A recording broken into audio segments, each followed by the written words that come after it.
Bonjour. Aujourd'hui, on a passé une sérieuse étape. Le monde va se dévergonder de plus en plus. Et je trouve ça extrêmement grave. Ça, c'était important pour moi de Ken. T'aimerais bien te faire dominer par moi? Qui est Joe? Mais c'est ma poupée sexuelle. C'est ma poupée sexuelle. Je veux savoir comment se passe un tournage. Alors moi, faut savoir que je suis un animal, mon frère. C'est-à-dire que quand j'ai la femme avec qui je vais tourner en face de moi, elle sait que ça va être 2 heures de carton. Tant mieux pour elle, hein. C'est-à-dire qu'elle sait qu'elle va kiffer. Dans mon travail, je suis professionnel. J'adore faire ce que je fais. Tu captes? La meuf, quand elle finit un tournage, elle se dit, il m'a déboîté. Aujourd'hui, malheureusement, on va trouver ça normal de faire des interviews de personnes qui font des contenus X. Maintenant, c'est devenu fun, c'est devenu populaire, c'est devenu cool. Maman ne porte jamais de petites culottes. Je déteste ça. Mais là, t'es en jupe. Et j'ai pas de culotte. D'accord. Ça faisait longtemps que j'avais rien fait et j'ai demandé du hard. J'ai une déchirure, donc vaginale, un peu anale, et une hémorragie.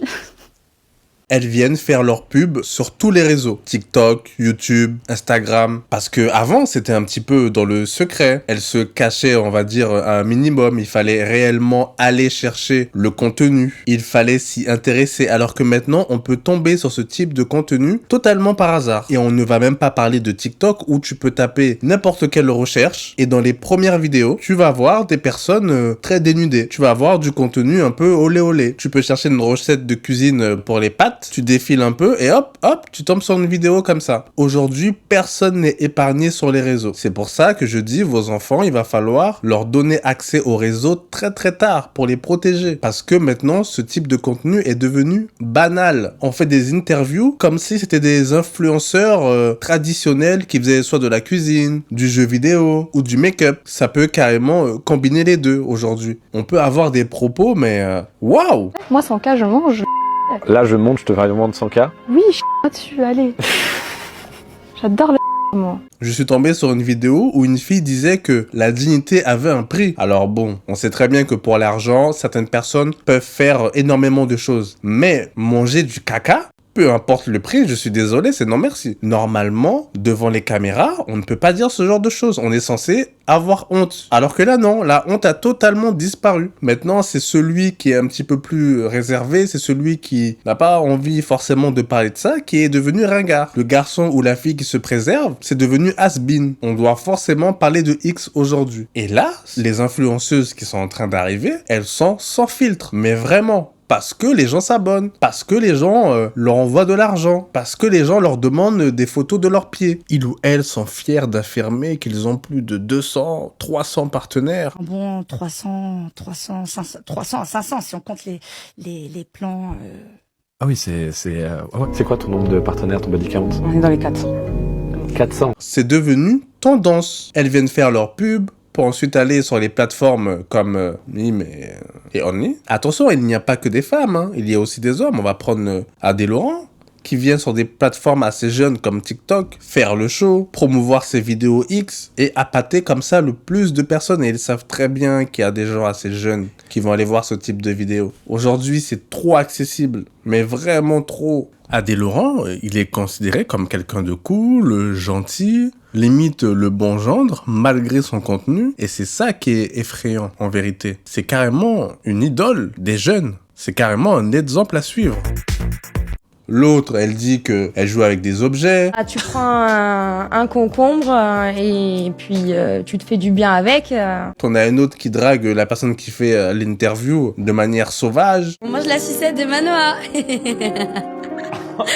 Et malheureusement, ce type de femmes ont des fans, et pas forcément que des fans hommes. Il y a aussi des filles qui les suivent. Parce que vous voyez, souvent dans les commentaires, elles sont insultées, etc. Certaines disent que oui, c'est pas bien, mais ces gens-là sont abonnés à elles. Ces gens-là leur donnent de la force. Vous allez me dire, je fais pareil puisque je parle de ça. Mais moi, je suis là pour un petit peu dénoncer. Et vu qu'on ne peut pas les arrêter, préservez vos enfants. Avoir un téléphone tactile accessible à tout, sans contrôle parental, c'est de la folie de nos jours. De la folie. Surtout qu'au niveau des médias, maintenant, on va parler de tout. Et le cerveau humain, pour certaines personnes, n'est pas fait pour avoir toutes ces informations malsaines, des images choquantes, soit de X, de sang, de meurtre, de choses comme ça. Vos enfants ne sont pas prêts et ça peut les traumatiser à vie. Est-ce que t'as déjà léché les 2 boules d'un mec? Non, jamais.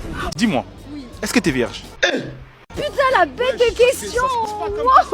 On peut aussi parler des micro-trottoirs, où il y a des questions de plus en plus trash. Le pire, c'est qu'il y a des gens pour répondre. Et là, on parle pas d'une question légère. Non, c'est très, très trash. Mais en toute simplicité, ils ou elles savent très bien qu'elles sont filmées, mais ça ne dérange personne. La vie de leur famille, bon, c'est pas grave. Leurs amis, moi, c'est pas grave. Ils peuvent savoir tout ce que je fais dans l'intimité. En fait, il n'y a plus d'intimité. La chose qu'on appelle comme ça a totalement disparu. Ils ont vu l'exemple d'une personne qui a commencé, ça a fonctionné, elle est montée en followers, ça a fait le buzz, et ben tout le monde s'y est mis. Parce que cette personne-là n'a pas été boycottée. Cette personne a du succès. Donc du coup, les gens font ce qui marche. Parce qu'il y a peut-être une demande. Non, c'est sûr, il y a une demande. Mais c'est pour les jeunes. Préservons un petit peu les jeunes. Les vieux, vous ne montrez pas d'exemple. Quelle position peut te mettre KO?